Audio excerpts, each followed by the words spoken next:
नमस्कार।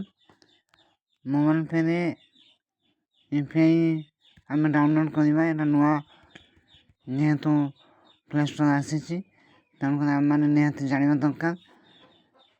Play store को जातु सर्च रे टोपे लिखी दिंतु। टोपे लिखला सर्च करूँ।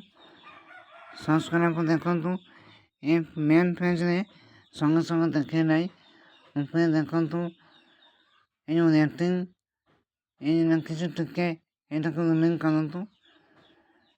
लेफ्ट साइड करूँ देखिए ये जो लिखाई न्यू पूरा टॉप रे न्यू लिखाई राइट साइड रे ये राइट साइड देखो न्यू ये न्यू पर टच करेंगे। न्यू पर टच करें देखो टोपे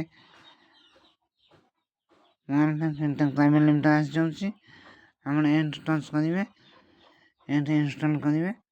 मुझे इंस्टॉल कर दें ओपन देखा तापर नेक्स्ट आप मोबाइल नंबर मांगे जहाँ जहाँ एलाउ करते कह लोकेशन एलाउ सब करेंगे।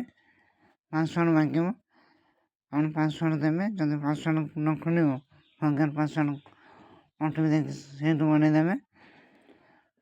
खोलना जो पिन नंबर मांगे यहाँ आप वालेट पिन छोटिया पिन जो अच्छे से पिन देवे ओपन हो आपण मोबाइल पे स्कैनर यूपीआई यूटिलाइज कर पारे। धन्यवाद।